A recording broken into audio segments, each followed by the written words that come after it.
Hello, everyone, and welcome to the Fearless Floyd Show. As always, I am your host. And today, again, it is Sunday. This is a pre-recorded video, and as you see, I'm wearing my Sunday shirt, my holy Levi shirt, my holy jeans. Sunday. So, I have the honor and pleasure of welcoming back Noel Benoist. If you don't know that name, you may have heard of his co-author, Ted Gunderson, the late FBI agent who potentially, maybe, allegedly was assassinated for being a whistleblower. As you see from the banner that I showed you, they co-authored the book, The 200-Year Plan. I've had Noel on my show.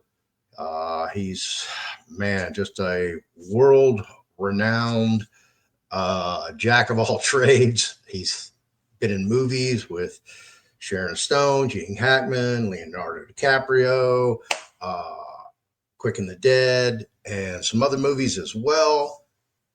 But his most infamous, hang on.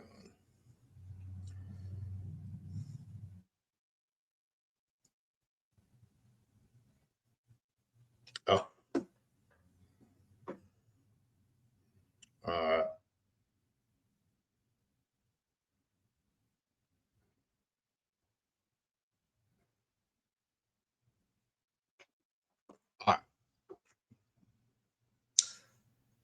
Gotcha. Sorry about that. I had to take that. So, he was a part of the National Security Administration, Majestic 12. If you don't know what Majestic 12 is, that was supposedly or allegedly politicians, military people, and people in the industrial complex, whatever that looks like, whether research or development, that came together and pretty much interacted between the United States and foreign entities not of this planet. He's also a man in black. So we look forward to all of that upcoming. But today's show, we're going to talk about the John F. Kennedy story. So this is, it's going to blend. You're going to hear a little bit about RFK. I'm sure you hear something about Edward Kennedy, other Kennedys, and other individuals. But this video, we're going to cover John F. K. The next one, we're going to cover Robert F. K. And then the next one, we're going to cover Senator Edward Kennedy. So we're going to do all three Kennedys. We're also going to do MLK. We're going to cover MK Ultra. So we're going to give you a bunch of little, I don't know how little they're going to be or how short or how long, but we're going to do some shows with Noel and we're going to start documenting this because if you see from the banner, this is a book that I am co-authoring, putting together with Noel to tell his story, tell the truth, put it out there so everybody can read it with their own eyes and then make their own determinations. And without further ado, let me welcome the infamous Noel Benoist. How you doing, sir? I'm too stubborn to quit, so every day I wake up in this life breathing, I'm doing fine. Right, absolutely. All right, well, we're going to get into John F. Kennedy, and I don't know how far back you want to go. If you want to go back to his, his naval days when he was in the Navy, or if you want to go back before that and give a little background on the Kennedy family in whole, how they kind of garnered such authority, political activism, how they became wealthy, and kind of coalesce that into the whole JFK story. There you go. Well, as a matter of fact, after I actually met John Kennedy at the Whiskeytown Dam dedication, and that's a little bit north of Reading. And at the time, I lived in Central Valley below Shasta Dam. And it was, once again, the Lord just set everything up and it flowed the way God wanted it to.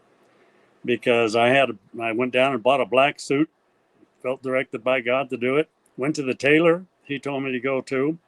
The tailor had a guy who had ordered a black suit and then didn't pick it up. And he said, I could have that altered for you in an hour. Sold it to me cheap. And it was basically an exact duplicate of a black suit that the Secret Service wears. And I parked on 299 and walked in. And walking in, two black suits are coming out. And I'm a 17-year-old football player, but most people guessed me to be about 24 to 28. And matter of fact, even then, I was actually the ID checker and bouncer for the Hilltop Lounge at 17 years old, and they didn't even check my ID. But after meeting him at Whiskeytown Dam and actually being able to spend a little time with him, I got very interested in Kennedy, and because I could just tell that there was just something about him that other people don't have. And I think he sensed something about me. And I think it was a spiritual thing, because I actually went up and I covered about 3 or 4 different areas. They thought I was Secret Service covering it. And he came up toward the end of the area where he was shaking hands and shook my hand. And then he looked back at me 3 or 4 times. And I thought, God, what are you showing him? So I went down in between the podium and where the band and the press and all that is. And that's how I ended up carrying top secret messages, hotline messages, etc. Because the guys down there thought I was one of them. And the guy wanted me to take a message and put it on the hotline.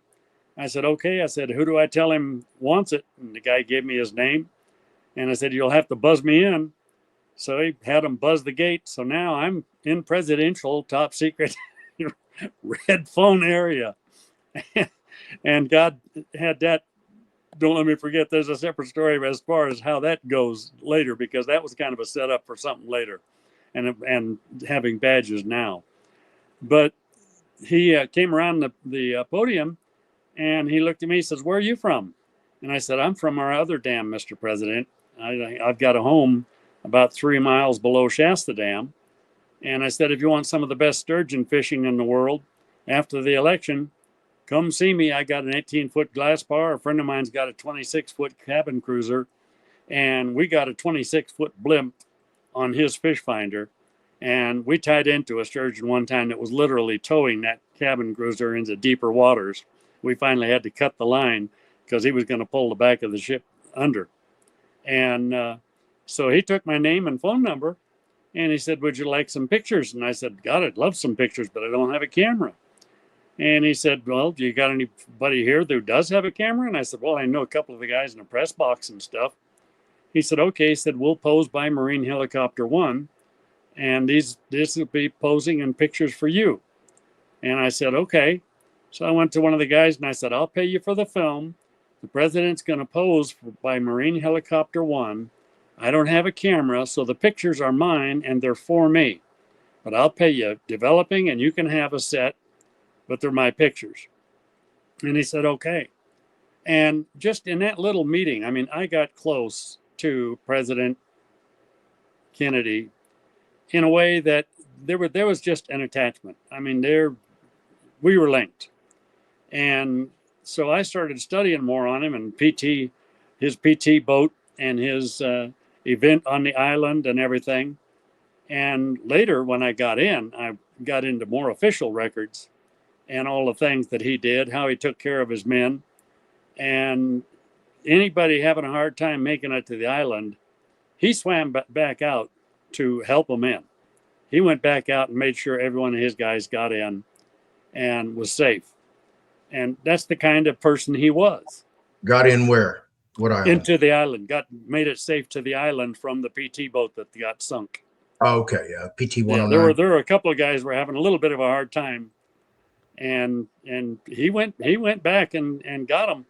And he was one of those guys. He was kind of like my dad in a lot of ways, because my dad basically told his guys in private they could call him Tom. They didn't have to call him sir or colonel.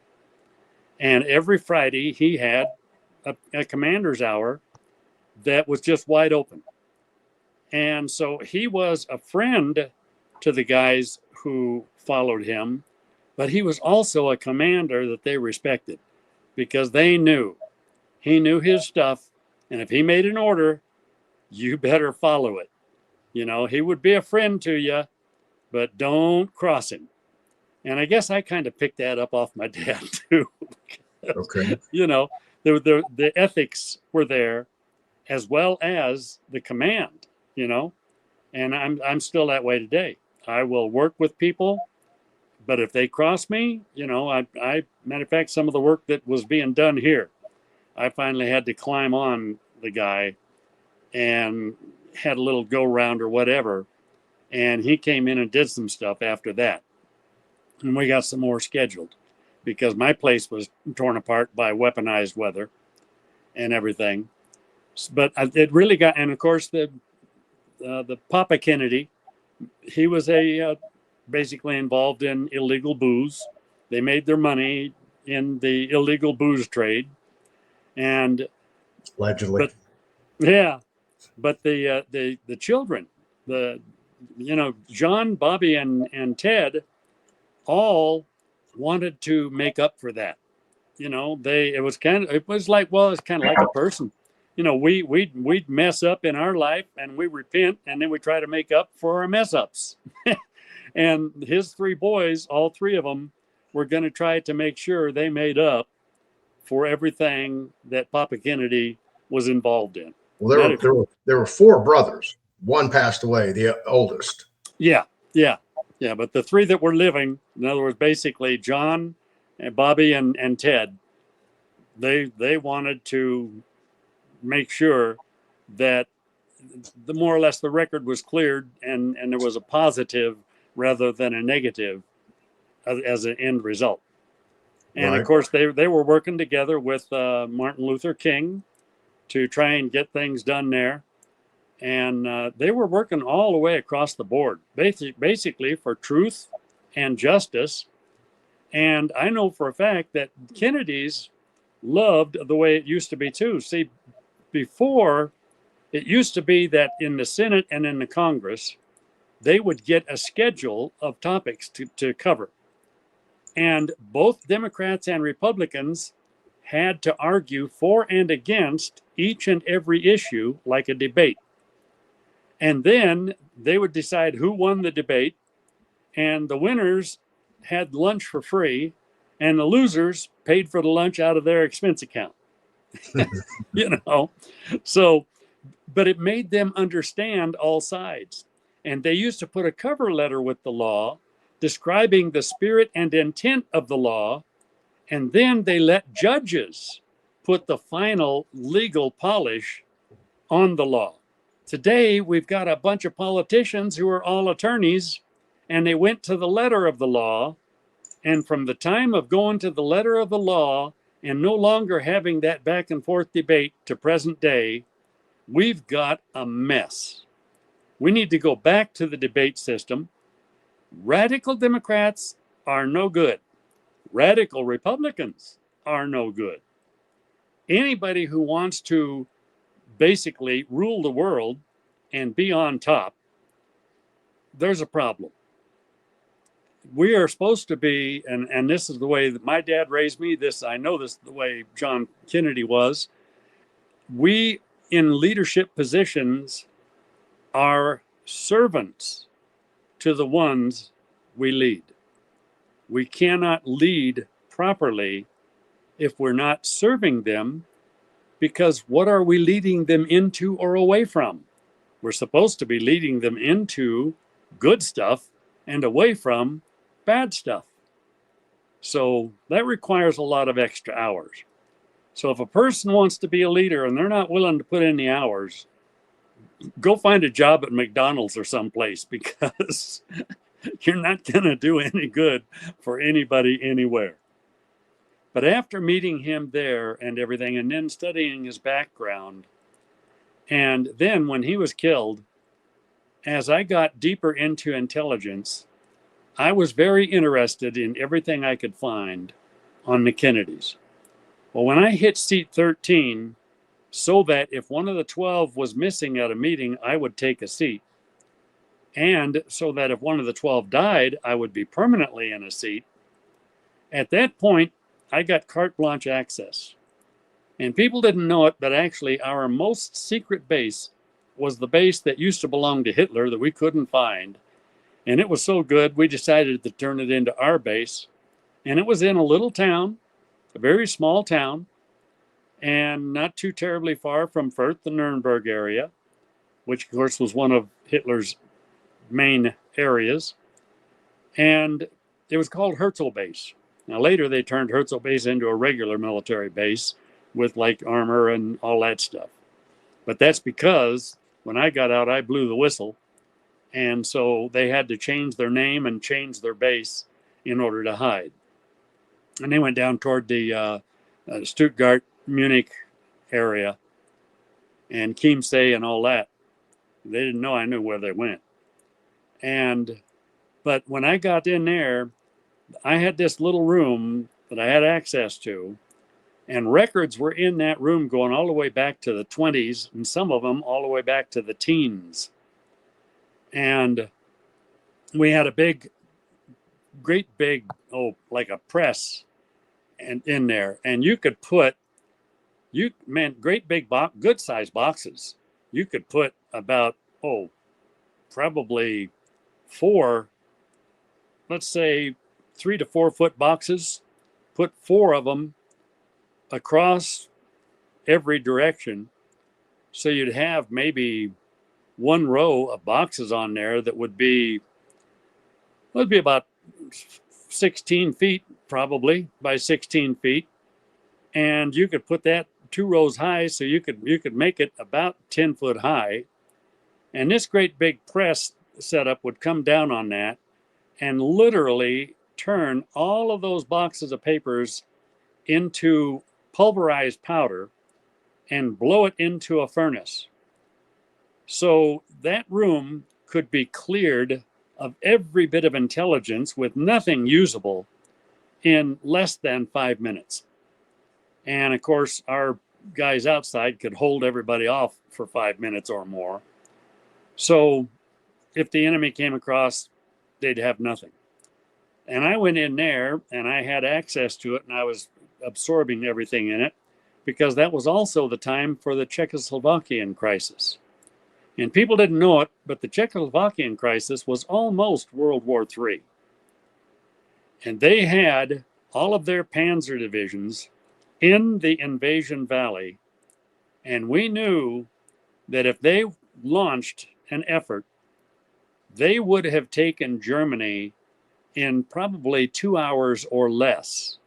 And we would have been landing at Normandy again. That's how dangerous that one was. And I did something that basically stopped that. But the main thing here is Kennedy stuff. I got into all of the John Fitzgerald Kennedy stuff, and I found out everything that was done. Basically, they were using the mob as their hitman for a long time up until Kennedy. When the mob connections were exposed in the Kennedy assassination, and a lot of questions came up, then they started using snipers, recruiting them into the CIA. And basically from Kennedy on, the CIA became the hit team, the kill team. And they still are the hit team or kill team today. The CIA doesn't really have any legal operations in the US. All of their so-called legal operations are supposed to be outside the US. But there again, that's for deniability. And so I found out that mainly what they did, they knew that Kennedy, matter of fact, I found out later too, that Kennedy spoke at I think it was a university in, where it was, university somewhere back east. It might have been Harvard or one of those, Harvard and he spoke about MJ-12, a secret organization that was building a government within, and how he was going to put it to an end. And unfortunately, disclosing that set the works in motion for them to orchestrate his end. So they found a marksman or a sharpshooter who wasn't really connected to the mob or anybody else, named Lucien Sardy. He was a French paid assassin who was an independent contractor. And I think the mob put him on to him So they gave him a different name, etc., and they gave him a Secret Service ID. Now, if people check it out and they check some of the testimonies and stuff, they will find that a Dallas policeman saw a black limo behind the fence by the grassy knoll, and he went and asked the guy for an ID, and the guy gave him a Secret Service ID. Because the guy had a Secret Service ID, he did not ask to see what was in the black briefcase. The 9mm sniper bullet has an air bubble in it, so it hits anything hard, it explodes. And the whole plan of how they were going to do it was in that file. Oswald wanted to be a CIA agent. And so they told him, well, one of his first deals, he could check presidential security at Dallas. He had to take this rifle, aim it at the president, and he had to aim it at the president so that their microphone would pick it up, and the microphone could tell if it would have been a kill shot. So they wanted him to aim in a way that would be a kill shot. And they said, don't do anything other than the rifle will be there waiting for you. There's no time to mess around. You've got to pick up that rifle, aim it, and fire it because everything is timed. Well, I think he kind of felt a little bit odd about it and kind of questioned what was going on. So instead of aiming actually directly between the shoulders, like on the neck area, he aimed a little toward the shoulder and he knew, but they knew no matter where he hit him, that would make Kennedy slump forward. When Kennedy slumped forward, that gave Lucien Sardis a shot from behind the fence into the fleshy area of the neck, where then it would enter the flesh and not explode yet, but as soon as it hit the skull, it would explode. The explosion gave the appearance of a high velocity bullet coming from the front. So now you got your ballistic experts looking where the sound was up at the suppository and where in front of Kennedy, where there might be somebody with a high-powered rifle. And that was their whole thing. They called a lot of their operations magic, like Magic Operation Number 1, Magic Operation Red Dog, etc. And they would always have magic on it. And to see a lot of their stuff, you have to have top secret crypto, which is all the codes and espionage. Access to special intelligence gave me magic eyes only access included in special intelligence. And that's when I got the carte blanche deal. And so that's how they basically set it up and killed him. And if people could get the first doctor who had a press conference, held up the magic bullet and described how it went, but then he lifted his other hand. He said, however, we also have brass fragments of a bullet we cannot explain. That is from the 9mm sniper bullet that exploded because of the air bubble when it hit the skull. And I heard that Lucien Sardis died just a while back and that he confessed being the shooter behind the fence. And he told the people that just in case he ever had to prove it, he bit the 9mm sniper bullet casing and tossed it onto the grassy knoll. And I was told they sent people over with a metal detector and they found a 9mm bullet casing on the grassy knoll with a bite mark. So that validates. I've told this story now for ever since '69. When I told it to Congressman Burton, I told it to Biz Johnson at the time, etc., and got them working with me on some stuff. Matter of fact, they worked with me on what became the 1980 Motor Carrier Act and some other stuff. And so I've been telling the same story for decades. And now more and more evidence has come out to prove that it's true. So everything that I've been putting out is now, and I was called a fraud, a fake, delusional, you name it. I've gone through all the stuff. They've tried to use smear and fear on me the same way they've tried to use it on Trump. And they try and use it on anybody who is their enemy. I designed it to use against real enemies. But MJ12, their perception is anybody that doesn't want them to rule the world, that's a real enemy. And the Democrats signed on with them because when I got back to stateside, I was a JFK advocate and Democrat. And the funny thing is, actually, the Republicans recognized that JFK was right, and the Republican platform adapted the JFK, this is what we need. And then the Democrats said, oh, we can't all be on the same side. No, we've got to be more liberal. That's when the Democrats went more liberal. They should have just stayed on the same side and got a lot of stuff done. And they'd have had credit too. But that's when the split happened. And when I got back, they said they would get me elected to the Senate. I said, you can't guarantee that. They said, yeah, we can. I said, how so? They said, we will spread rumors about your opponent. And then shortly before the election, we will accuse the opponent of those rumors being true, and people will be afraid to vote for your opponent. I said, wait a minute. I said, that is smear and fear that I designed. I said, you're going to destroy the reputation of a human being who might be able to do great things for America in order to guarantee me the Senate position. They said, yeah, all's fair in love, war, and politics. And then they laughed about it. And I said, not in my book. I said, I've got ethics. And I told them, I said, take my name off the rolls. And I walked out.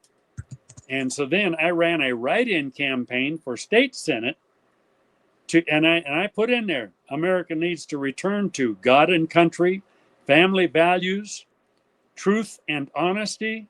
And I said, libel and slander laws must be applied to elections so that other people cannot lie about their opponent just to win the election.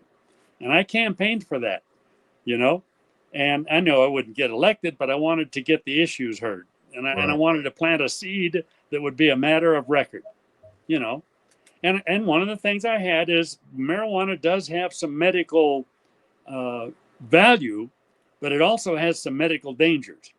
Because if people smoke too much marijuana, it does have an effect on their memory.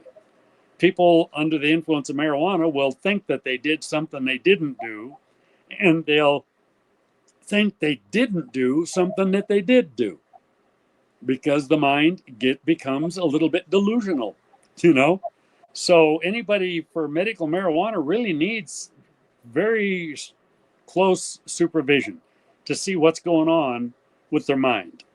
And I did some experimentation and scientific experimentation with that, and played with it a little bit myself and checked it out. And afterwards, I did memory exercises and memory games to check my memory and to rebuild my memory. So I documented everything. Matter of fact, I gave a report to Shasta County, the probation department and stuff for the government to use, and they loved my full report. So yeah, it's all a matter of record if people want to check it out, But yeah, JFK, they said, and matter of fact, when I got in, I asked them, I said, why did you guys orchestrate the death of JFK? They said because he was going to basically expose them and defund them. And they said, a Kennedy will never again be president. And I said, oh man, I said, that's pretty heavy duty. And then Ted Kennedy was going to run. And I heard the whole plan that Ted Kennedy will never make it. He won't be there.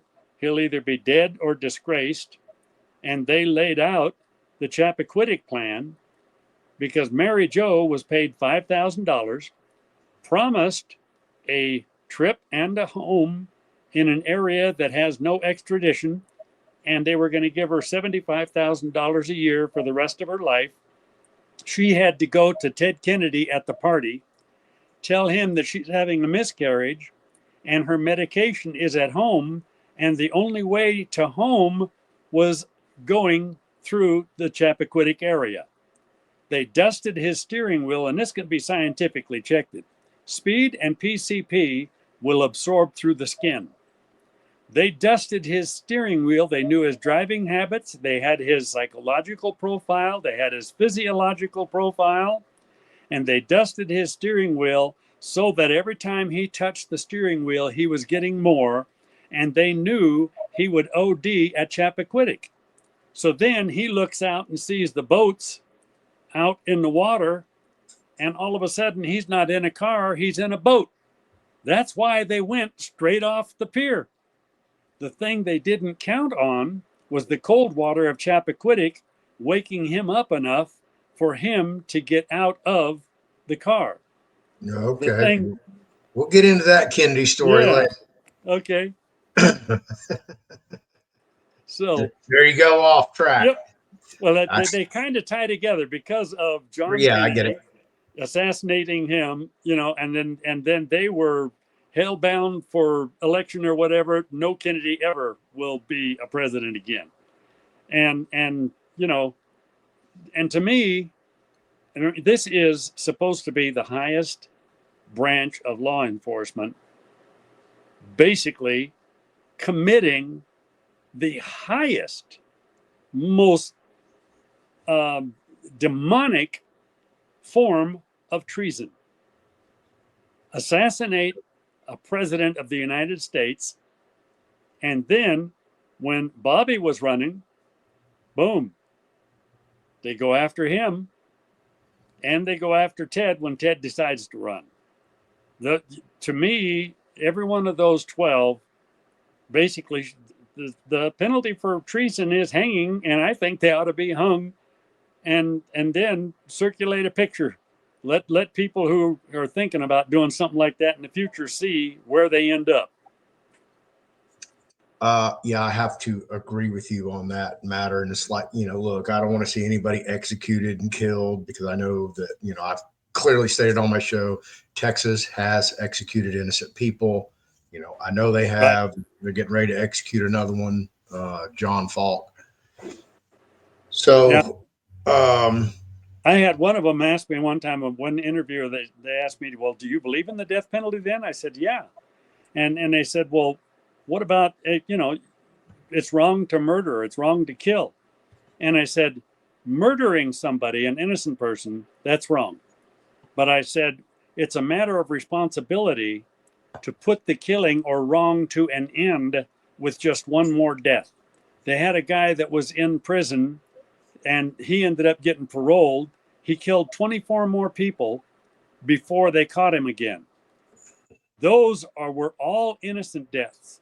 And I told him, I said, I wouldn't mind being wrongfully convicted and being wrongfully executed, as long as I knew the guilty ones were getting the same, because there's no real deterrent unless that punishment is there.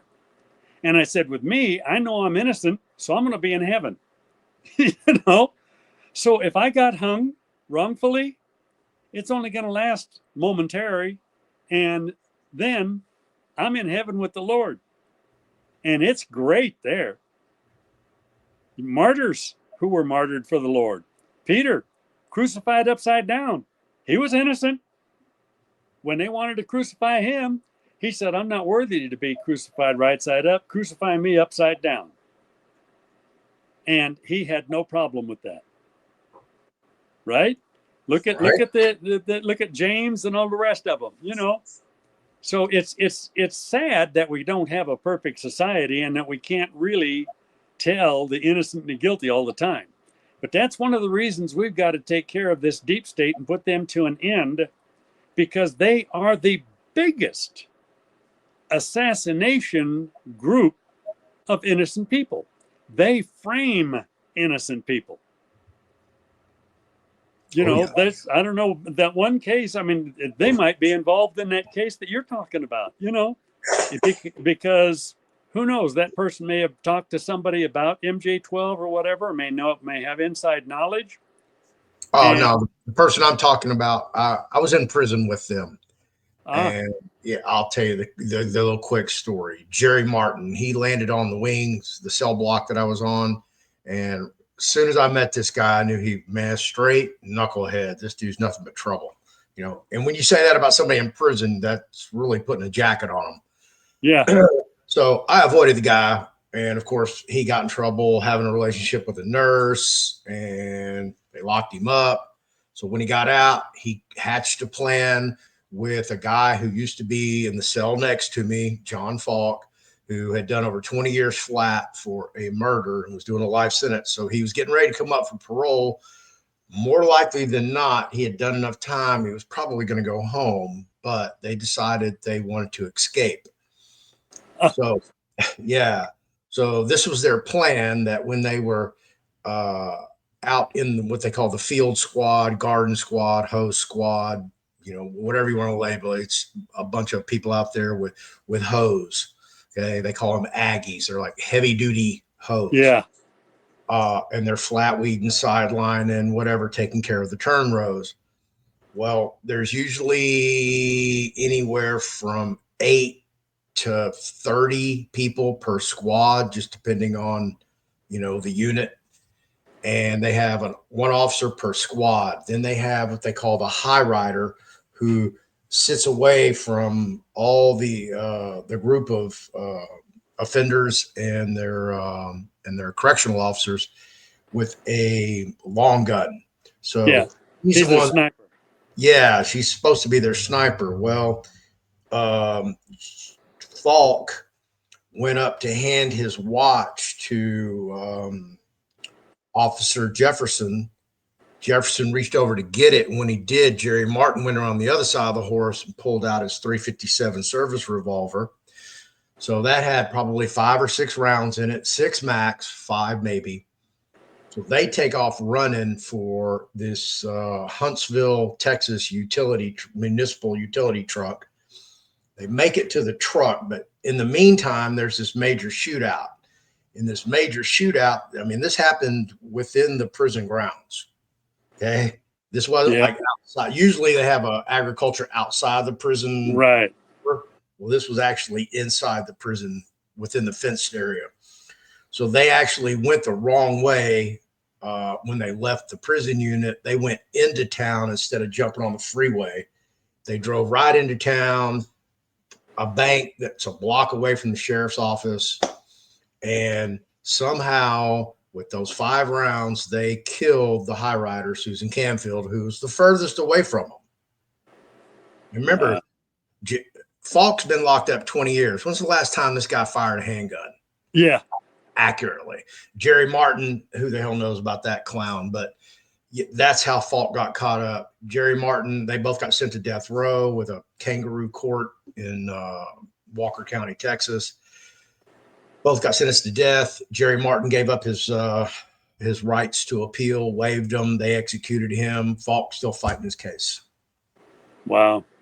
Yeah.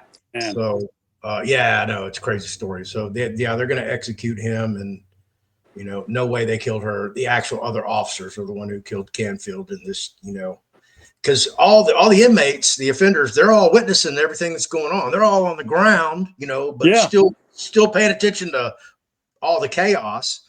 Right. And, you know, all the other officers out there, they all have these .357 revolvers, 5 or 6 shots. And they, you know, I'm sure they all emptied their guns on these clowns, because they said there were bullets flying everywhere. Yeah, because those .357 revolvers, they got one whale of a kick. Yeah.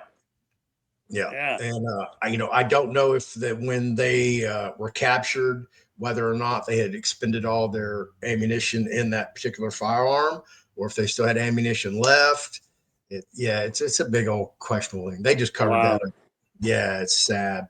But that's how you do. I know we're getting off topic, but perfectly, he'll get his life right with the Lord. Yeah. So let's get back to Kennedy now. What can you tell us about the assassination per se? The the pre-assassination planning, if there was any, who ran that operation, what agency, multiple agencies. Ruby was involved, and basically they were afraid that Oswald would talk. And of course, remember when they captured Oswald, Oswald said, "I did not shoot the president," right?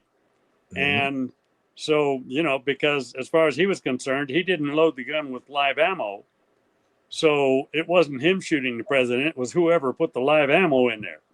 And but when Kennedy slumped forward, he realized he had live ammo, and that's why he took off the way he did.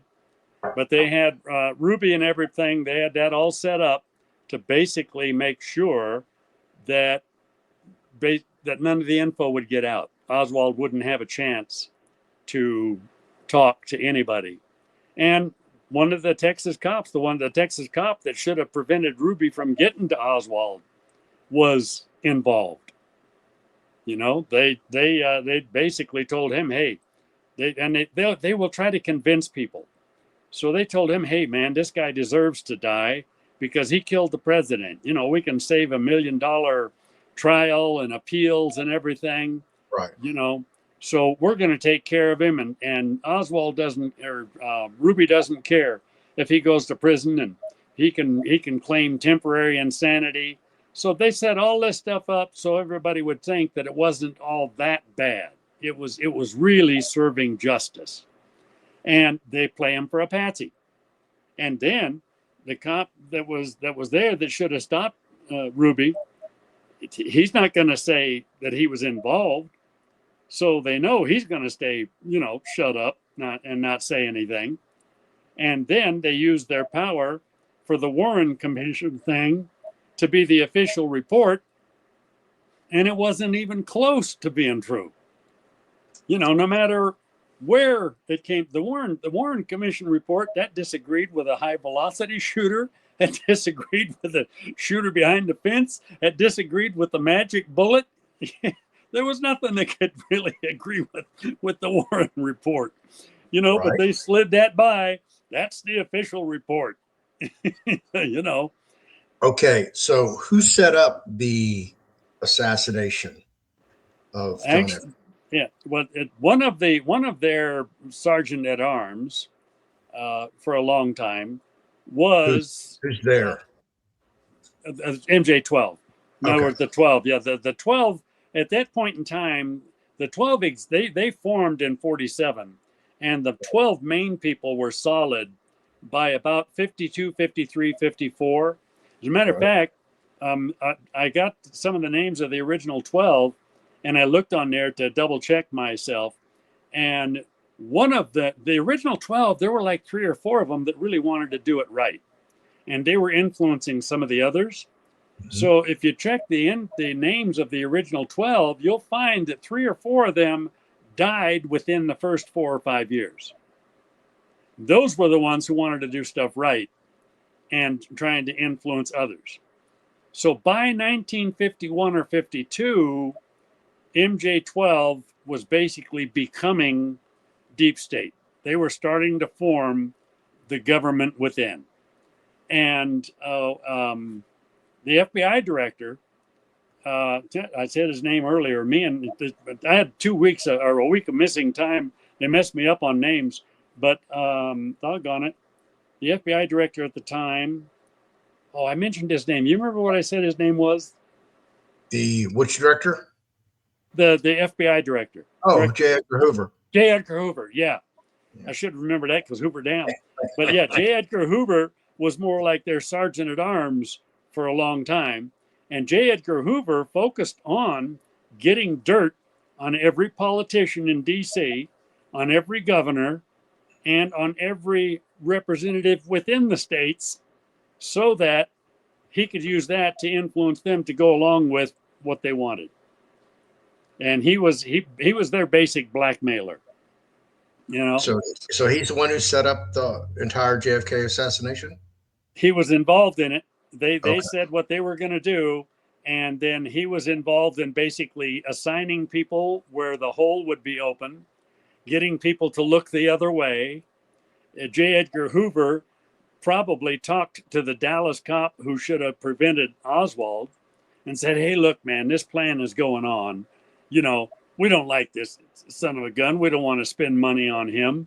And we don't want to be feeding him for the rest of his life in prison. And to get the guy to look the other way and tell him, we've got it set up. Don't worry, because then Ruby, we'll get him off with like temporary insanity. He loved the president so much because remember, well, some of the records show Ruby basically hobnobbed with some of these people in the bar and everything the night before Dallas. You know, they were hobnobbing and having their party, getting ready for the next day because they were sure their plan would work. And Kennedy, they knew Kennedy liked being more in touch with the people, more visible to the people. Kennedy did not like riding in a bulletproof vehicle.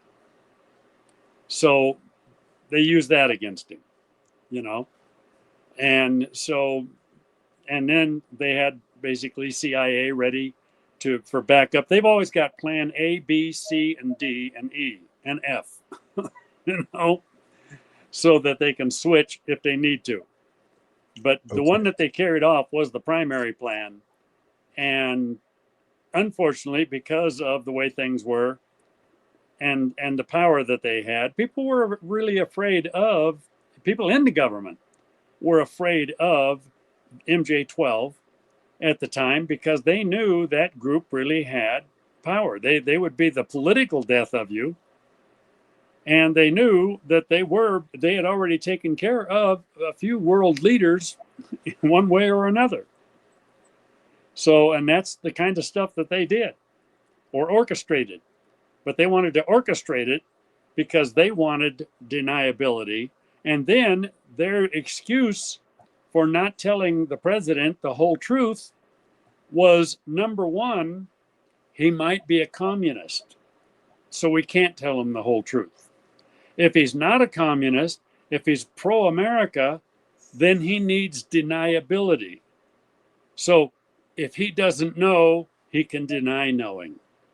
And then we can put off the facts being found anything more than what we can easily take care of. And that was the way they operated. And then as the other 3 or 4 that were in the original group, as they killed them off, then they brought in more of the military industrial complex. So by 52, you basically, the mob was one of the leaders, and they were in charge of the hit group. After Kennedy, they started recruiting snipers to join the CIA as the kill team. And we had one of our guys that volunteered for that, and he got transferred to CIA to become one of the kill team. And so then CIA became the kill team, and the mob was put out, but they couldn't put them out totally right away because the mob had too much information on them. So they had to take care of information and mobsters more or less one at a time, getting mobsters to go against mobsters, to kill one of the competitors for them, and then they basically think that person thinks he's going to be the next mob leader, like Gotti, etc. And so then they would turn that person over to the rest of the mob as being the one that did it, and then the rest of the mob would take care of that person. And that's why basically from 45 or 47, that range, from that realm, for about maybe 20 years or so, there were quite a few mob hits. And then they went after the last mobster who knew a lot about it, which was, I think that was Gotti. And they finally got him in prison, etc. So, what's your knowledge about George H.W. Bush's involvement in the Kennedy assassination, if any at all? The older Bush was one of the members of the Illuminati. And the older Bush, to some degree, felt powerless to do anything. He wasn't, so to speak, pro, he wanted to more or less get together with Kennedy and convince Kennedy, hey, look, don't go that way. We need these guys. They're doing a good work. We just got to change how they're operating. But he was also not lifting a finger to prevent it. And he allowed some of his people to be more involved than what he should have allowed. So then he kind of like turned a blind eye the other way. But the younger Bush president knew that some of that was going on, and the younger Bush wanted to make up for it. And that's why I actually dealt with the younger Bush. And I told him, I said, these guys have been around and they've been doing this stuff because your dad was involved in it, the Illuminati and all that group. And it's some bad stuff. And I told him, I said, and he actually wanted to clear it up. And I said, if you're not doing what they want, they will hang you out to dry and embarrass you. And the problem with DC is they all think they can take care of it their way. And MJ-12 has designed an organization that survives the DC way. And I told Bush, I said, you need to form a new agency. And I told him, I said, manpower it with people we can trust. And then issue another executive order that henceforth, no matter what your previous position, all agents and agencies will answer to the new agency. But before you do that, the new agency has to be people we can trust, and we have to have congressional oversight over the new agency. And then the new agency will have oversight over the people that we cannot have, congressmen and senators, knowing what's going on. So that we'll have indirect oversight, and then spies can't run wild. MJ-12 couldn't run wild because Congress could ask the new agency, Homeland Security, what's going on here? And you'd better dig into it and produce what's going on. And then Homeland Security would have to produce. Well, Bush made the mistake of issuing one executive order with both steps on the same order. So when he did that, MJ-12 knew their end was in sight. They prevented manpowering Homeland Security. Homeland Security should have been fully manpowered and operational within 6 months at the most. It actually could have been manpowered and fully operational in a month. And yet, it was not operational until Napolitano and Obama got in. And Napolitano and Obama were put in by all the influence that MJ-12 had, because then they guaranteed MJ-12 that they would put the leaders that MJ-12 wanted in position. And I told Bush when he did it that way, and when it went that way, I said, before we had a red Chevy, which kind of stands out more. Now we got a blue Chevy, but we still got a Chevy. And it's all got to be redone. The whole thing has got to be redone. And basically, they're going to have to completely outlaw. They're going to have to call in the MJ-12 group and their associates and have what will be similar to the Nuremberg trials. They're going to have to try them for treason, try them for horrific wrongs done against humanity. And they are responsible. This stuff, like when Maryvale, they had something like 26 or 27, I think it was leukemia cases all of a sudden. And the Center for Disease Control got involved. How is it that we've got all these cases all of a sudden? And they blamed it on the groundwater and everything. And one of the 17 disaster areas is in that area. But guess who was basically playing with all those chemicals?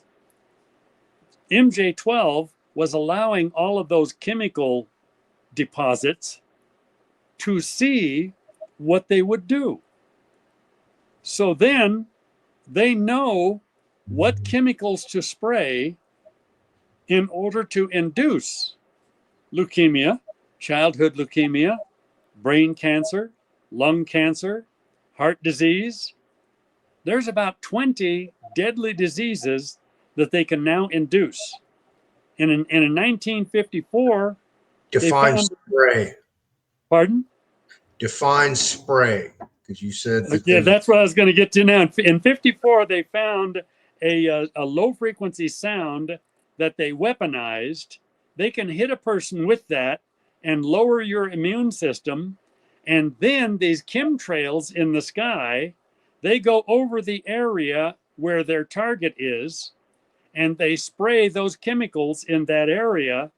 And all of a sudden, that area will have 12, 20, 30, 40 of the same deadly problem that'll come to surface: heart disease, leukemia, cancer, etc. And it's because everybody who had a weak immune system got hit with the spray, and that spray came out of the 17 chemical disaster areas. That's what, and the thing, they used those areas. They have killed, they are guilty of the death of probably well over 1,000 innocent Americans just in those disaster areas, and some of the what they call peripheral damage. Because I said, what about all the innocent people and innocent children? They laughed and said peripheral damage.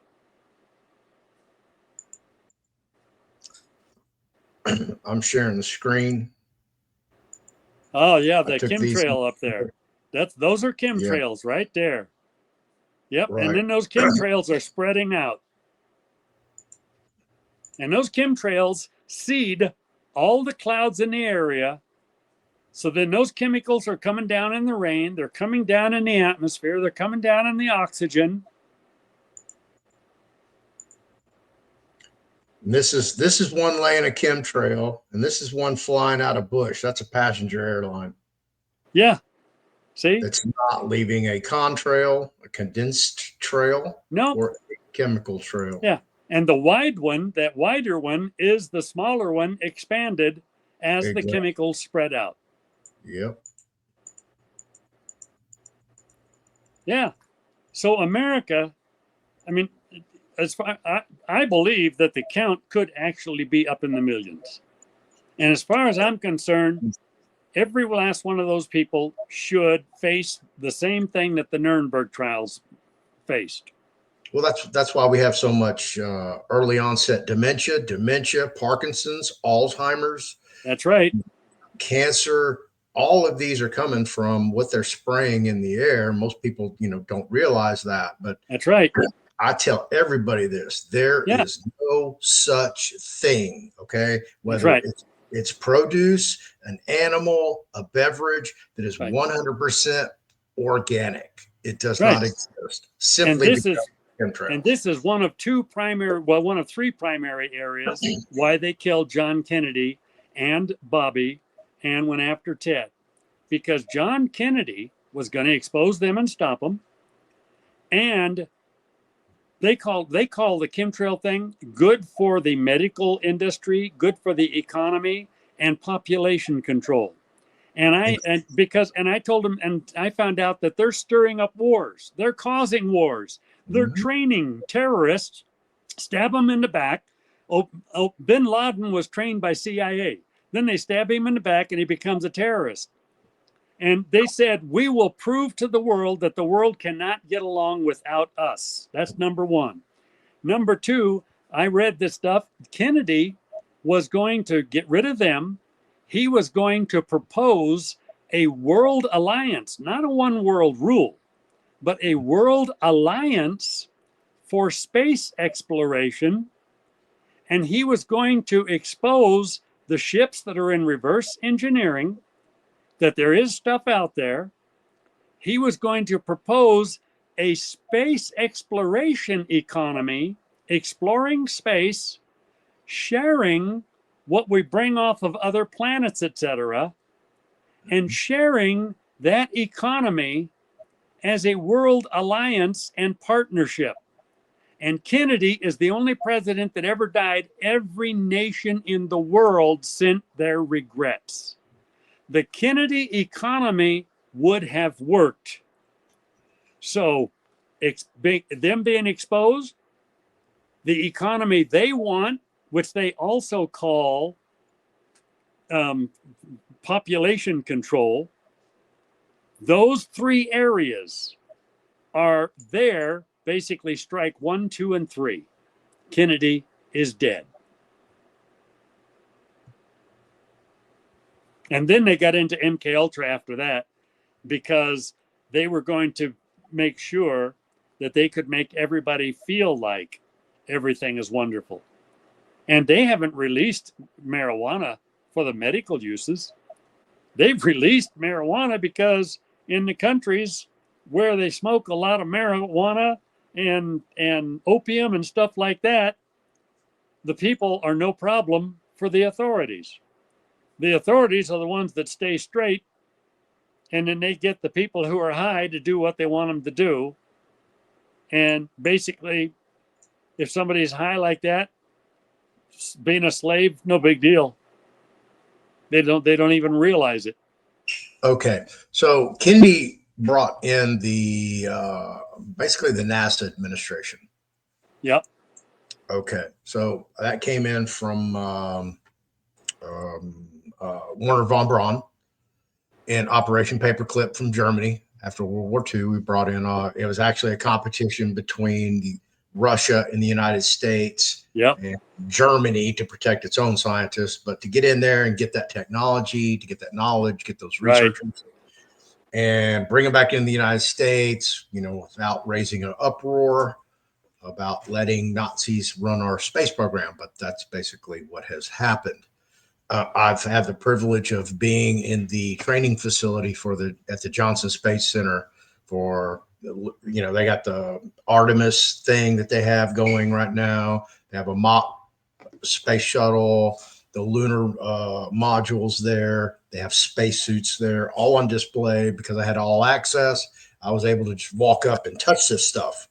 Yeah. Yeah. Yeah. Yep. Which when you see it and you touch it in person, you're like, yeah. Boy, did they sell a hog to the world. They sold a hog to the world, folks. Yeah. No way. One of my partners that helped with some stuff and info was Clayton Quarles. Clayton Quarles was one of the NASA scientists, and the first rocket went up, hovered, and then fell down and blew up. And they were all, what are we going to do? How are we going to do this? It took Clay 5 minutes to draw the schematic for the spinning nose cone that stabilized the rocket. Okay. 5 minutes, Clay drew that. Yeah, this is off topic, but the creation of NASA, the NASA budget, and the capabilities of NASA, in my eyes, are highly questionable. Oh yeah. Here, these stranded NASA astronauts, Butch Wilmore and Suni Williams, reach major milestone in space because they just did 6 months in space. Why? Because they can't get back home, because NASA does not have the capabilities to go to the space station, pick up stuff, and come back. They're relying on the European Space Agency as well as SpaceX, which is Elon Musk. So in my eyes, there's really no need for NASA anymore. And I understand they have a lot of different offshoots like JPL, Jet Propulsion Laboratory, Ames Research, a bunch of different facilities. But what are they really researching? And because they're not talking about going back to the moon anymore. They're not talking about even going to Mars anymore.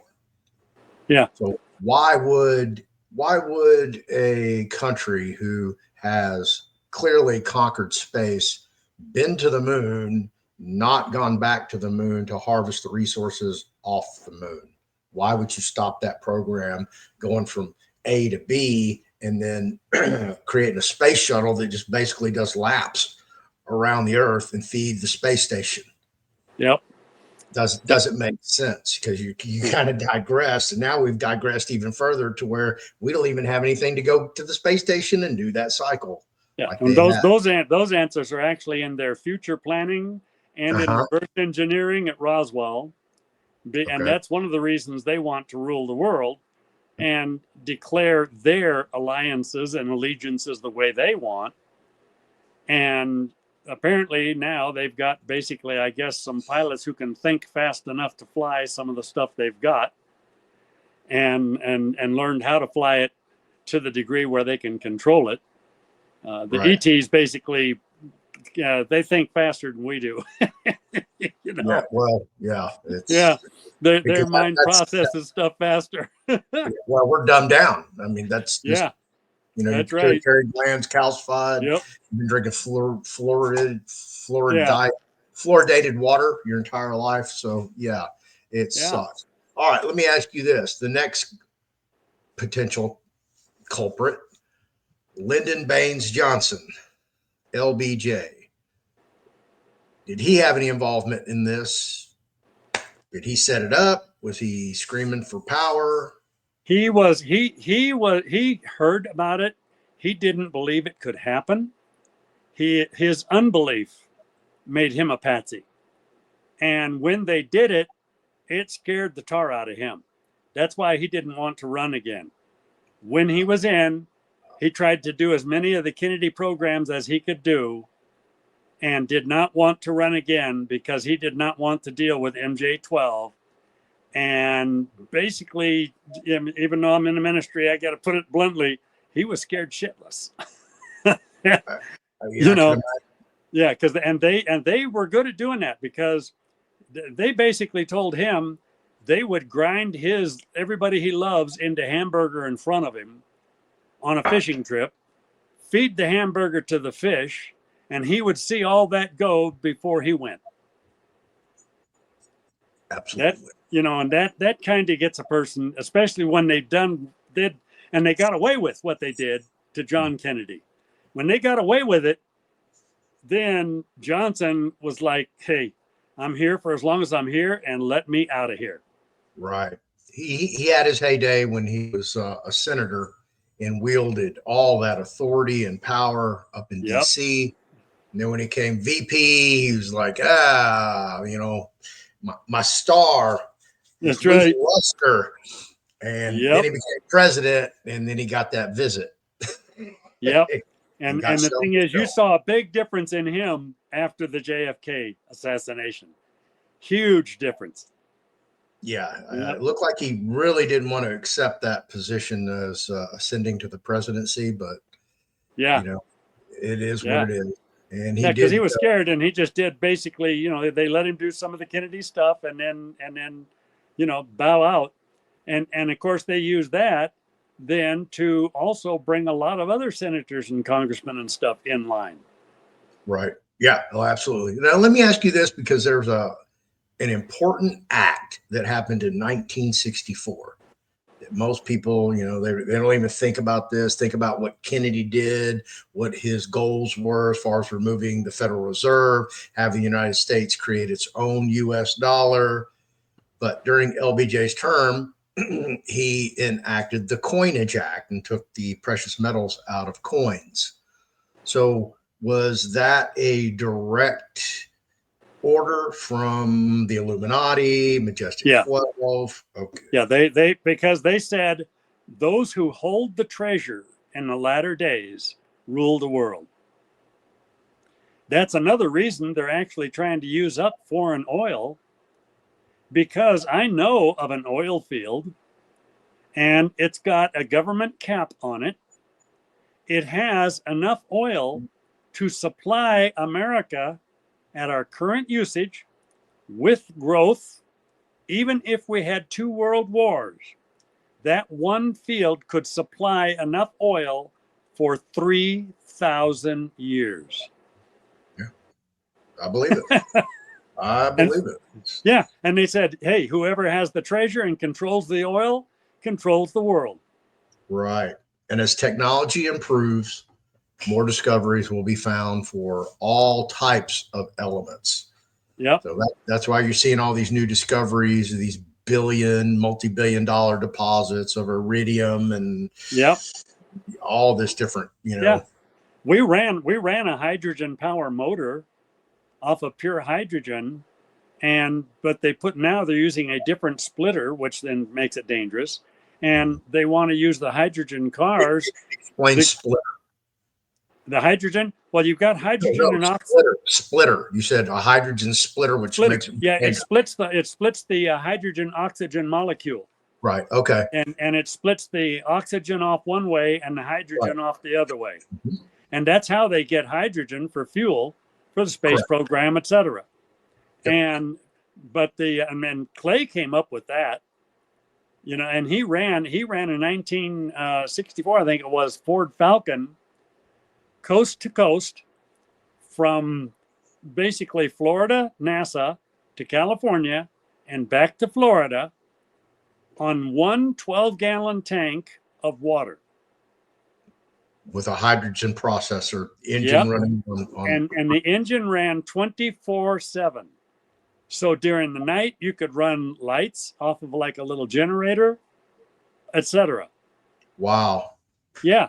So you could actually have a AC/DC converter. Right. And do ship to shore and run your house, RV, whatever. Right. But in the hydrogen program that's out there today, where a lot of people are trying to deal with and do hydrogen, they've got the wrong element that keeps the two elements apart. And the element they've got, because I actually did one on my Astrovan, and the Astrovan ran, and I got about 60 miles to the gallon running gas and hydrogen together, but it built up a gas pocket that blew the top off of the motor. And they're waiting to have some explosions so that they can scare people away from the hydrogen power situation. Wow. Yeah. So then that came from Clay, one of my old partners. Yeah, and I've got stuff on that. Yep. And that's another reason they're doing some of the stuff they're doing. And people have got to wake up. Look how much smear and fear they're using. And then on the other side, people get so desperate for something good, they use lusting for something good, so that basically they've got people that are being conditioned like Pavlov's dog. Ring the bell and they salivate. Right.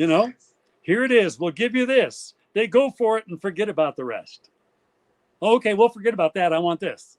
Right. What do you know about Kennedy's goal to remove us from the Federal Reserve and put us on just a U.S. dollar from the Treasury, if anything? Kennedy, the Fed, matter of fact, I'll lay this out.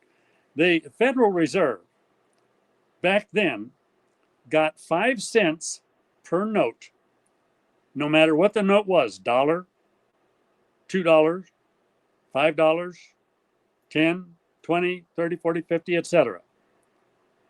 They got 5 cents per note printed. Then they would cut the notes up, stack them. They would put it in the Federal Reserve. Now, we printed and paid for the printing of those notes. But then they borrow that money from the Federal Reserve to pay it back with interest. Now, I'll tell you what, I don't think it takes a math major to realize you're creating a hole there that can never be filled. You're printing to the money, then you're putting the money in your Federal Reserve, then you're borrowing it and paying it back with interest. There's no positive there. It's all negative. Right. That is the bottomless pit, more or less, And so Kennedy wanted to use precious metals and value and go with a straight up currency that is worth so much. And then as society, let's say you got a $5 gold piece. Well, a $5 gold piece from back when? Look what that's worth today. Right. So therefore, if we had the straight metal and this is what it's worth, what I could buy for $5 back then, I could buy for the value of that coin today. You stay on an even keel. Right. So silver, gold, platinum, and the precious metals to support our economy, along with diamonds, emeralds, rubies, etc. And then, as we assign more value, it also has more purchase power. So in actuality, things stay pretty level. Then we add space exploration, bringing new stuff in from outer space with value. Now we're putting positive into the bank. So now the positive side of our bank grows. So the stability of our economy grows. Positive side of the bank. Explain that for people. What that The looks positive like. side of the bank is in that you've got, let's say you've got $1 million worth of rubies, $1 million worth of diamonds, $1 million worth of emeralds, and you've got $1 million worth of gold, $1 million worth of silver, and $1 million worth of platinum, etc. And these are your, say, your main valuable sources. But now, out in outer space, we find some metal that could be used for the space program. And that metal, if it entered our atmosphere where everything else would burn up, that metal would not burn up. That metal would have an immediate assignment of value. So now maybe that metal, maybe gold is, let's say gold now is like $2,000 an ounce. And all of a sudden this metal is found, and this metal is extremely valuable because a 1/4 inch of it will protect every spaceship. It'll never burn up. So that metal is assigned a value of $50,000 an ounce. Now, all of a sudden, we've got $50 million worth of that metal in our bank, in our resources. Our positive side just grew by $50 million. And every time they bring a load of that metal from space back to Earth, our resources on the positive side grow with it. For any and every metal or any and every jewel they might find out there, whatever they find, then our bank is growing because of the value of the items that are brought back from space. I hope that makes sense for everybody. It's deposits, added deposits instead of withdrawals. Ah, okay. So, what, in your experience, your knowledge, what do you think about today's circumstances with Trump has come out, said, hey, it's the golden age, or get ready for the golden age? Are we going to an asset-backed currency here in the United States? Are we going to dissolve the Federal Reserve? Has the IRS merged into the Treasury? Is it still in existence? Yeah. Any of this knowledge base? Well, I'm glad I got a communication from Trump. He said he wants me on a cabinet level, as a cabinet level member. And Trump needs me in DC because I know the past, present, and future of all the secret stuff. And so I can help guide in a way that we can totally shut down MJ-12 and a very bad future. And then we can use a lot of the stuff that Kennedy wanted, etc., and the good ideas that he had, as well as other good ideas that are forming, like Elon Musk has and stuff like that. And we can form a better, more secure future. Prayerfully, we are headed into like the golden age and the golden days, but we dare not relax enough or drop our guard enough, because basically the 200-year plan, those guys factored in a lot of advancements, and they factored in that they might have, be set back or have delays. And so they fully intend on coming back. That whole group does not believe they'll die. They fully intend on coming back. That's one of the reasons the Bible lets us know that lest no flesh be saved, Jesus is going to have to come back and finish it once and for all. But America can be safe, and Israel can be safe. And those countries that want to do things right, according to biblical principles, etc., according to the things that God laid out for us as legal, moral, and ethical values, we could be an alliance that is a safe zone for those who do not want to be part of the satanic one world. The seed of Satan will be established.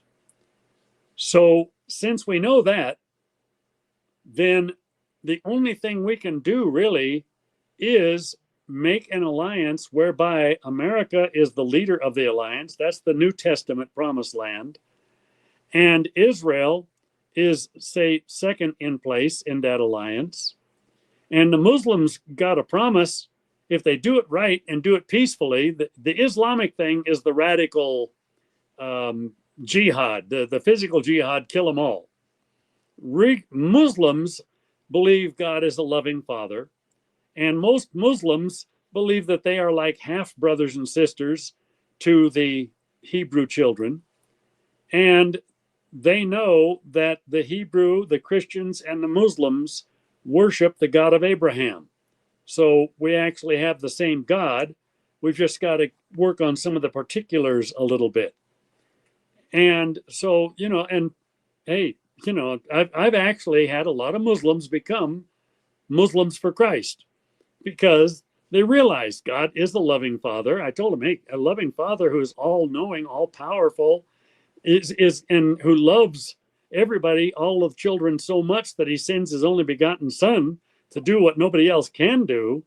That father is going to provide a way for the family to come together. That father does not want his family killing one another, fighting, knockdown, drag out fights in the living room, etc. And Muslims have agreed with that. So there's now a big Hebrew Israeli move of Jews for Jesus. And there is now a big Muslim move of Muslims for Jesus, so that the three, Christians, Muslims, and Hebrew, can come together in Christ. And I showed him where Christ said he is the way. He's the door. He's the way. So he is the way for the three branches to come together as one. The same way three personifications, Father, Son, and Holy Spirit, are together in one nature, perfect love. The same way we as a human being have three natures, flesh, soul, and spirit, but we are together as one personification.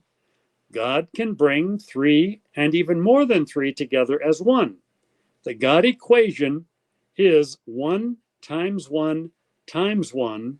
And you can take 1 times 1 times 1 times 1 a zillion times, and no matter where you stop and put the equal sign, the answer is equals 1.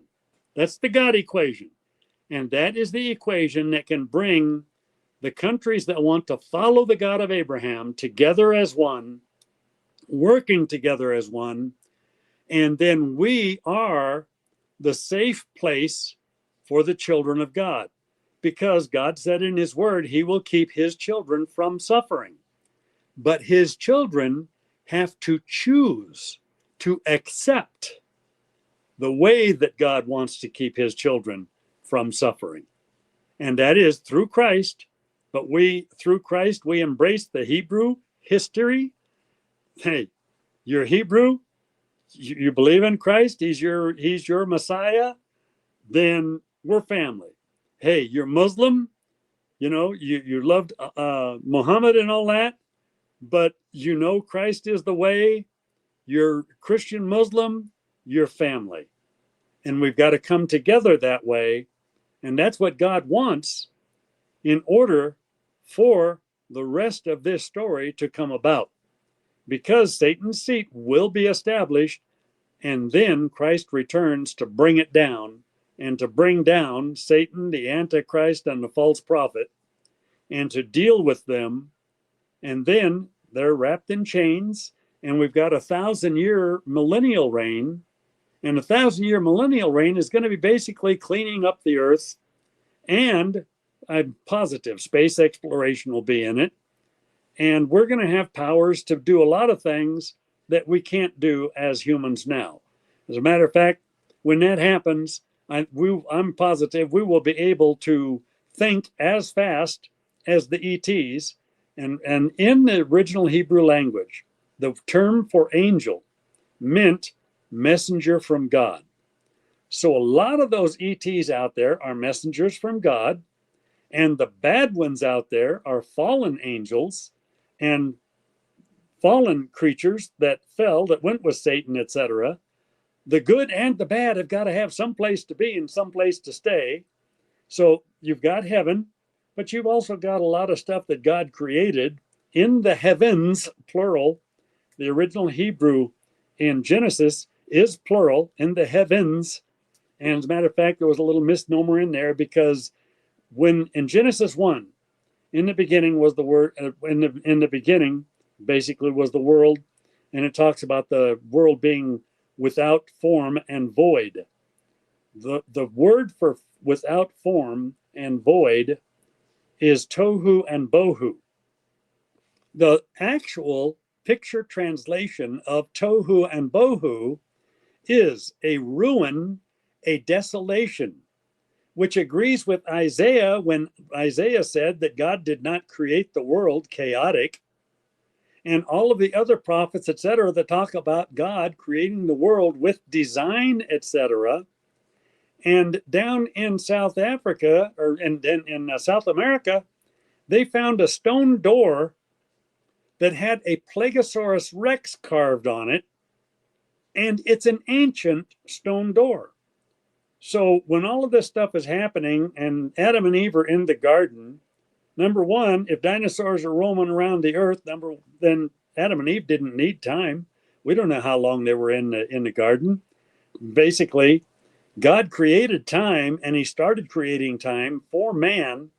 And then he lets the man write about the first day, but he also talked about a day as 1,000 years with God, to let us know that God's day has no real time.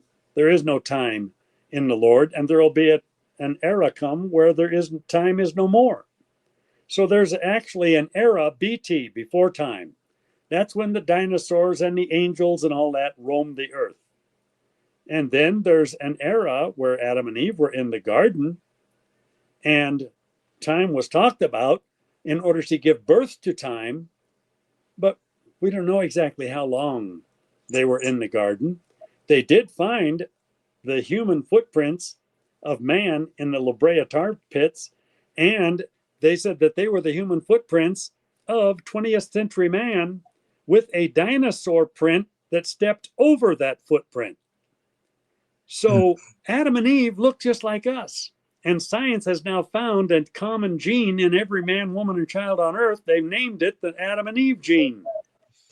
So the whole creation story is true. We've just got some misunderstandings in how it's understood, how it's interpreted, and a few errors in translation.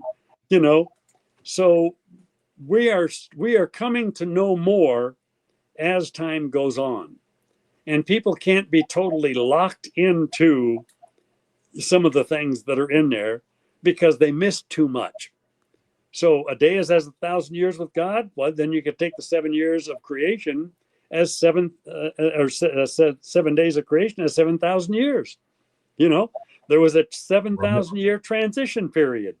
There was a transition period when Christ was born until he became Messiah. So people have got to realize these things are factored in for good interpretation and understanding of who and what God is and God's plan for man. His plan for man is through Christ, but there's a lot of other stuff out there that isn't locked in stone. Right. All right. We've been going for an hour and a half. Anything else you Yeah. want to add on the John F. Kennedy story? John F. Kennedy was probably one of the, well, John F. Kennedy actually and Eisenhower and my dad were probably the three most influential experiences, meetings, and people in my life, followed up by a close fourth, which was my grandfather. And so I kind of attribute those four kind of like my four cornerstones as far, and then Christ is the chief cornerstone, became the chief cornerstone, as my building expanded. Right. So, but what that was done to him, people have got to demand that it be taken care of legally, and it's got to be taken care of in a way that there is something to discourage others from going there in the future. And that means people are going to have to be tried for treason, and the execution of treason is going to have to be carried out. We will do everything we can to make sure we've got the guilty, and it's the primary guilty ones who will be, going that route. Some of the pawns who were deceived, I could see them not having a death penalty. Right. The planners, MJ12 and no.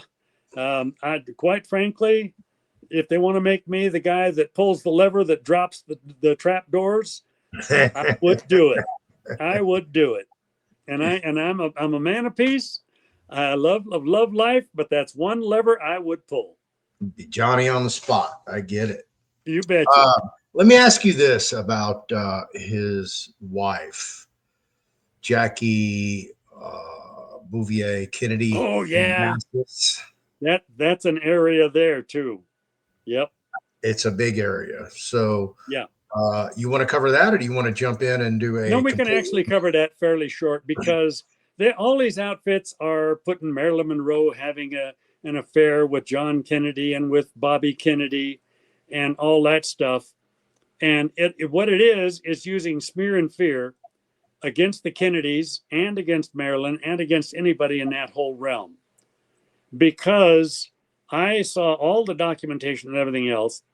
And see, people, the mob and MJ12 people loved hobnobbing with Marilyn Monroe and Elvis Presley. As a matter of fact, on one of our shows, I've got a picture of Elvis that was, I think it was about 2021. And yes, Elvis survived. They used like a wax museum figure in their funeral and stuff. And I don't know if this preacher who's claiming to be Elvis is actually him or not. I saw a picture of him. Age could make him age a little more. The photo I've got, it's clearly Elvis, and it's time dated, and the gold records are in the back, and they let him get together with his old girlfriend. So, and he was a federal marshal, and there was a hit out on him. So they put him in the witness protection program. And I told him a couple times, I said, most of these guys are gone. Let the guy have some of his life back. So they finally have apparently let him have some of his life back. I'd like to meet this preacher guy that says he's Elvis. I could talk to him for a while and I'd know. Yeah, if I talked to him for a while, I'd know if he's the real McCoy. And but the one I got a picture of was definitely the real one, and it was after his alleged death. And Marilyn did die because she was panicking. See, I used the same thing that Kennedy's used in order to beat these guys. I would go after stuff, and then I'd make them think they won, and I would back up and back off. And then, as soon as they would relax, I would go after more until they would get hot and heavy, and then I would back up and relax. And John and Bobby Kennedy were doing the same thing. And they were using Elvis and Marilyn the same way. And the mob thought that Elvis and Marilyn both were not all that brilliant. Well, Elvis and Marilyn were both like me. I didn't learn by written. I'm a slow reader, but I retain a lot. But I learn audio visual. That's how I learned 6 years of German, including 2 dialects, in 6 weeks. Marilyn was like me. She could go to a meeting and hear everything the mobsters said, and she could relay it like a tape recording to Bob and Johnny and John. And Elvis was the same way. Jesse Helm forced Marilyn to have sex with him, or he was going to ruin her husband's career. But that's why she had basically problems in her marriage too, because she felt like less of a woman. But she felt her value was in doing what she was doing with John and Bobby, relaying everything that she could pick up from these other people. And so she kind of freaked out. They told her to back off. She was afraid they were going to leave her out to dry and she was going to be in danger. So she didn't die of a drug overdose. She was murdered. And the mob knew that. They found out she was basically passing information, and they weren't sure if Elvis was killed or not. They had nothing to prove one way or another, but they were going to make sure they got her. And MJ12 gave them the all clear. But there was never an affair because Jackie and John Kennedy, they really had that like King Arthur and Lady Guinevere, they had that Camelot relationship. As a dad, he was phenomenal. As a husband, he was phenomenal, and she loved him so much that really threw her psychologically when that happened. And if he was still alive, she would be with him. She never would have gone to Onassis or any of the other stuff that she did if he wasn't dead. Now, some people think that he's alive, but they don't know. MJ12 has gotten into making doubles of a person and getting that person to, they will take imitators who are good at imitating somebody. They wanted me to get into that program because I used to do imitations of John Kennedy. And matter of fact, I did Rochester. I did Louis Armstrong. And matter of fact, Woody Strode loved me doing Louis Armstrong. I would get up and, hello, darling. Well, hello, darling. It's so good to have you back where you belong. You're looking swell, darling. And I used to do an even better imitation than that. It's been years since I did it. And they would get people who could really imitate a person really well. And if they had the features, they would do facial surgery, bone surgery, and everything else and make them look like that person so that they could substitute leaders and they could take out a leader who wouldn't cooperate, and then the substitute would take over. So people have got to be careful of that, and that's where DNA comes in handy. Yeah, quite frankly, as Trump gets in, we want to do a bunch of DNA studies and compare it with the real DNA to make sure some of these leaders that are out there are not MJ12 substitutes. They have that capability. Yeah, I believe it in this day and age. They told us enough through their film and television of exactly what they're going to do or what they've done. Or yeah, that's where that movie Face Off came from, you know, where they switched personalities and all that jazz, except they do it in a different way. They do it like basically physical operation. Right. Yep. Yeah. And then they give the person all the background. They'll give the person all of the family movies, and they'll have that person like somebody like me with what they now call eidetic memory. See, I could remember all of that person's movies, and then with my memory, people would talk about old memories or something that happened. Oh yeah, and this and that and the other, and they would swear I was that person because I remembered all this stuff. Right. Yeah, the screenwriter for Face Off lives here in Houston. Yeah. A lot of the movies that are out, Hunt for Red October, came off a real deal. A lot of the movies that are out came from leaks of what's coming. So people need to be ready. And they need to back Trump 100%. I need to be in D.C. working with him to make sure that we don't miss a step. And I told him, I said, man, I'll go as a volunteer.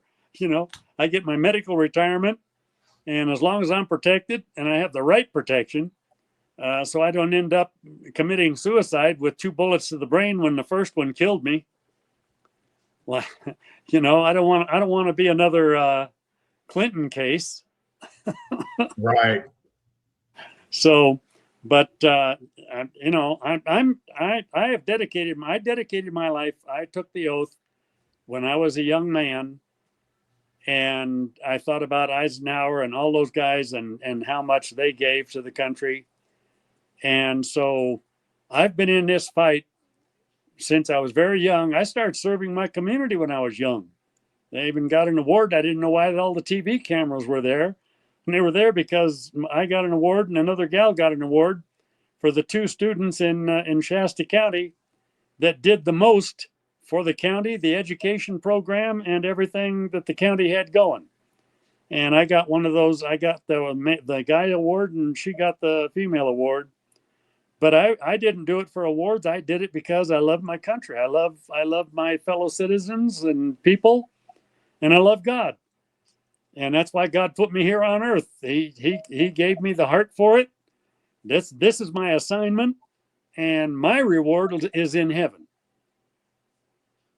That's where my treasure is. Exactly. Yep. All right. Okay. Anything else you want to close out with on the John F. K story? No, other than, I hope everybody gets rid of the smear and fear that's been used against a lot of good people. And people need to start turning off these smear and fear programs. Some of these programs come up, we know the truth about the Kennedy assassination. No, they don't. It's a lie. Turn it off. Right. Yeah, no joke. Exactly.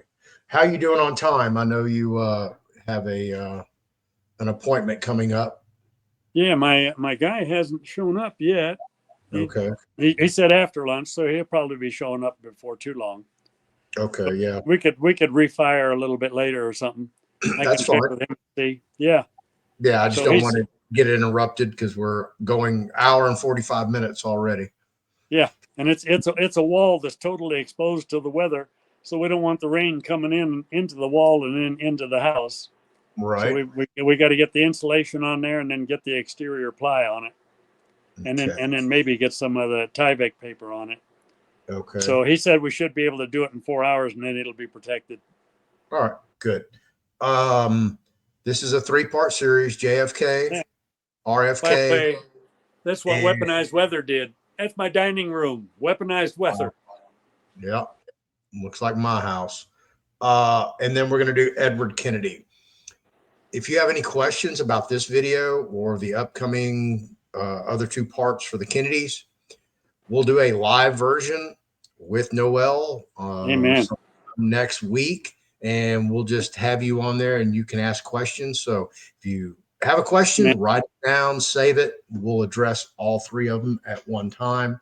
Some other topics that we're going to talk about with Noel. Some of them have been created during this video: MK Ultra, the Warren Commission report, NSA creation, Roswell, maybe profile Jackie O and Marilyn Monroe, and the whole Rat Pack scene, Peter Lawford, tie all that together. So, look forward to having you back on again. Anything you want to close with?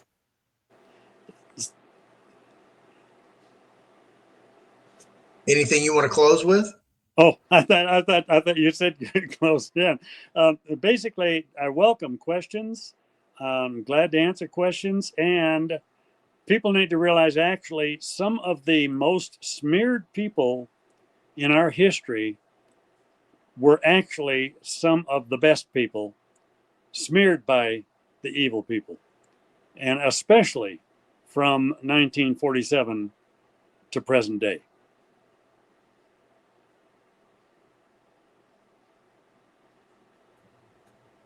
Well, there you have it, folks.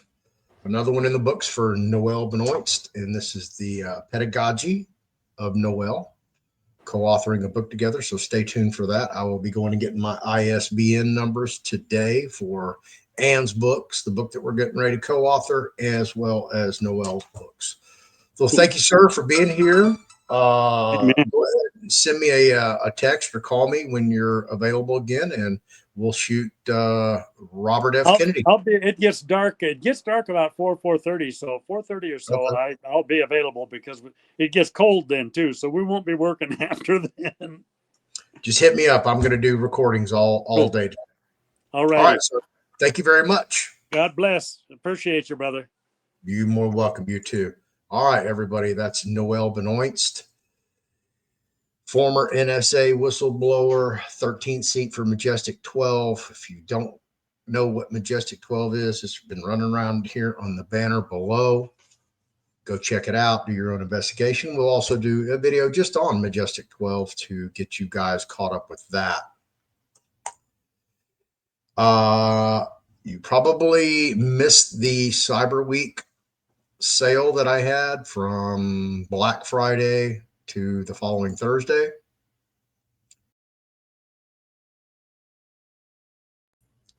If you miss that sale, I'm going to do a 12 days of Christmas sale. It begins on Christmas Day and will end 12 days later. I believe it's January 6th. Okay, because that's when the 12 days of Christmas are.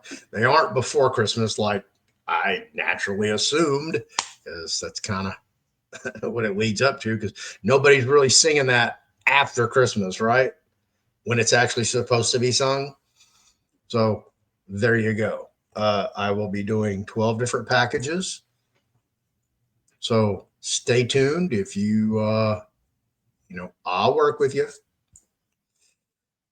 Just be patient on that. If you have not nominated Dr. Ed Group to be a part of Robert F. Kennedy Jr.'s U.S. Department of Health and Human Services, please go nominate him. The link and descriptions below. This is what you.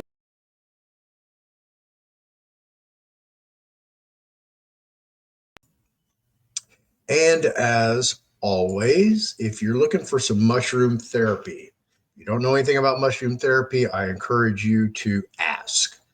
If you want to ask, please send me an email at fearlessfloydpets@gmail.com, and your question will be answered. Mushroom therapy for humans, dogs, cats, as well as livestock.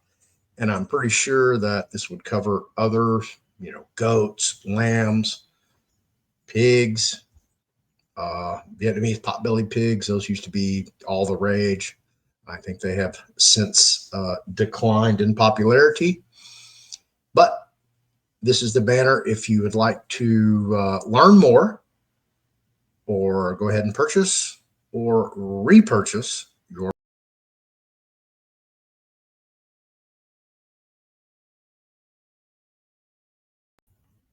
I use these products. My dog uses these products. My dog goes nuts over the Bucky Bites and the Mush Puppies.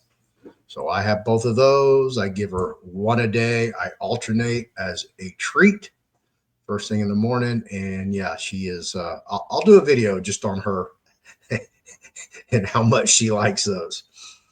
Let's see here. What else do I've got? I'm going to do a promo. So if you want to peel off right now, you can peel off. If not, I'm going to tell you a little bit about the third edition book of Ann LaFleur's On Trust, How to Create and Operate 7 Different Trusts. We are currently co-authoring another book on trust. My portion will just be one trust. It's very extensive. It goes into even capturing your DNA as your own property, your real DNA. So it's very extensive. Final will, testament, what happens to you if you become incapacitated, what happens to your property, who's in control, what all needs to happen. So everything is in the books. You need an ebook, softcover book. There you go. Go get that. But I'm looking forward to writing the new book. I'm not going to say I'm halfway. I'm about a third maybe a quarter way through. And basically what I'm doing is going through and everything is updating it, grammar, spelling correction, some of the sightings, the legal sightings are from other jurisdictions. So I have to go get either the uniform, I'll just use UCC, Uniform Commercial Code. So there's commercial codes in every state. They all are titled similar, some the same, some different. Here in Texas, it's the Texas Business and Commerce Code. Some states, it's just the Commerce Codes, Business Code, et cetera, but it's all the Uniform Commercial Code. So when there's some of these sightings in this particular trust, I have to go back and get the broad spectrum to cover it. If not, I'll have to use just Texas and then advise you in the instructions that, you need to put your own jurisdictional name or whatever in there. Like this one, the Revised Uniform Fiduciary Access to Digital Assets Act. Did you even know that existed? I didn't until I read the trust. So I found a couple other things. Another uniform, I think it was Fiduciary and Income Act. I never heard that either. So please like, subscribe, share, hit that notification bell so when we do put out new videos, you are notified. Leave a comment below. If you have a question for Noel about John F. Kennedy, R.F. Kennedy, or Senator Edward Kennedy, Teddy, as he's so fondly called, save your comments or put your comments in the comments below.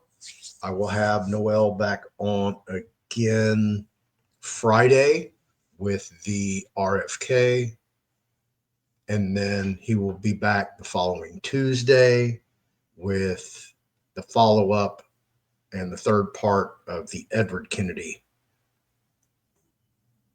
assassination attempt and what that looked like.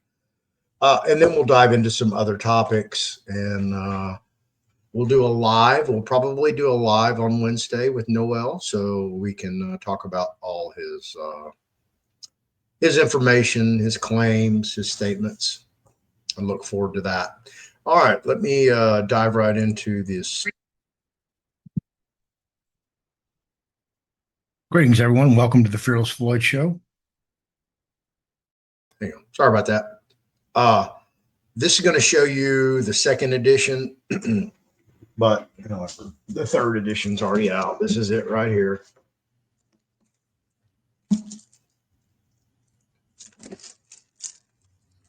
They're already sealed, ready to go, ready to mail out. So this is what the third edition looks like.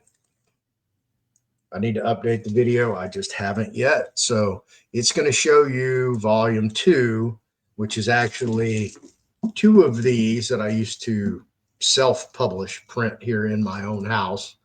And then I got a printer.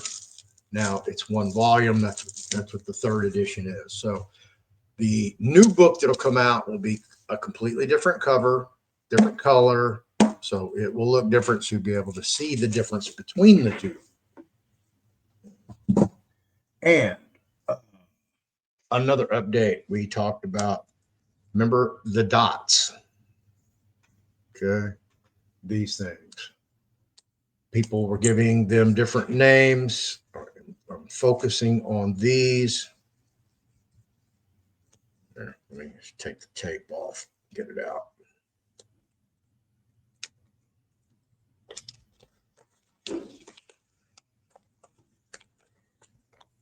Here you go.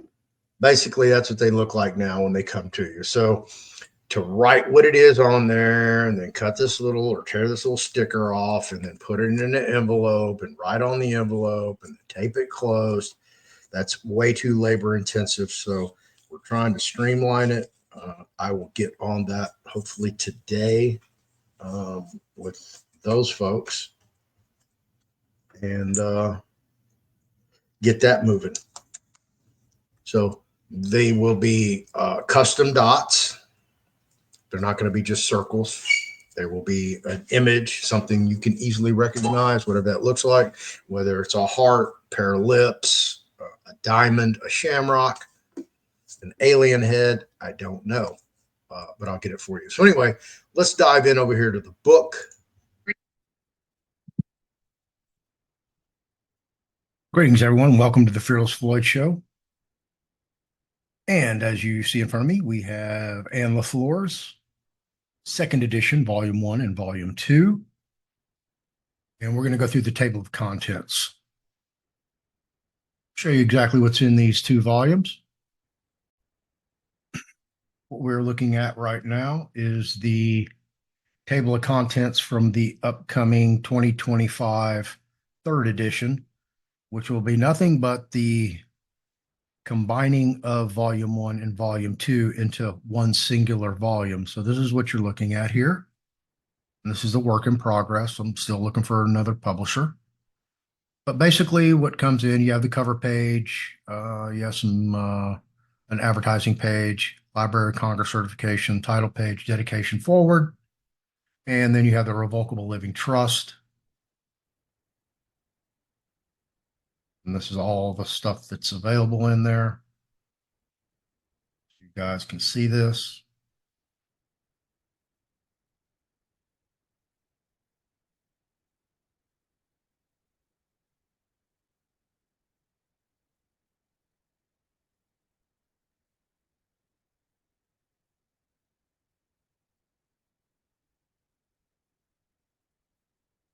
This book is available at thefearlessfloydshow.com/store.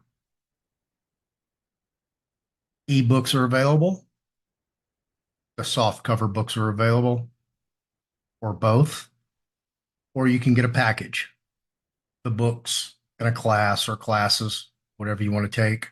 Again, everything is available over at the fearlessfloydshow.com website. If you need to reach me about any questions concerning this, you can always reach me at thefearlessfloydshow@yahoo.com.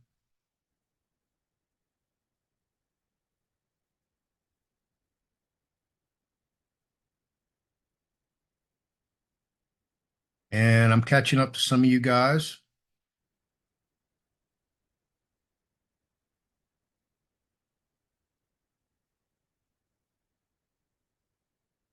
So if you've emailed me or texted me, I'm getting to you. I've just had tons of texts and emails to deal with regarding my accident last month. I mean, insurance companies, doctors, physical therapy, repair shop. It's just been a whirlwind of emails, phone calls, and texts. I have to go through all my text and knock off all the garbage out of there.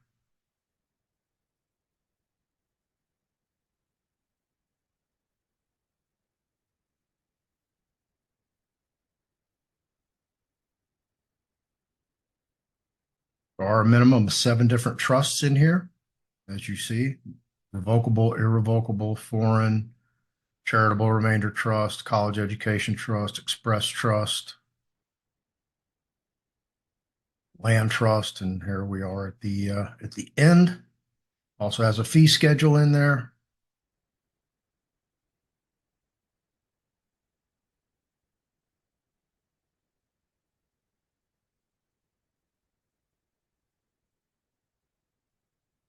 And there you go. Those are the table of contents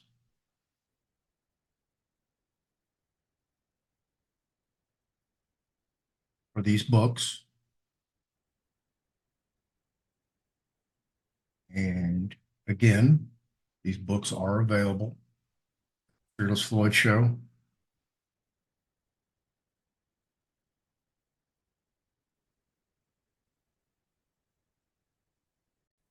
The website, very easy to find. When you get here, if you want to email me, you just click on Email Fearless. right here. Trust classes, trust books, merchandise. Coming in 2025, the 3rd edition. As you see, revocable, irrevocable, foreign, charitable, remainder, express, college education, and land trusts. All you do is click on that. It'll take you right over to the store. And there you go. I need to change that cover today on that. And then here's the classes. These are the packages that I was telling you about, where you get the book and classes. You want to do something that I don't offer, something a la carte, all you got to do is email me, thefearlessfloydshow@yahoo.com. And there you go. There you have it. That's what it looks like. Table of contents for Ann LaFleur's On Trust book. It's the first and last book on trust you'll ever need for you and your family. Like, subscribe, share, hit that notification bell, leave a comment below. Thanks for watching.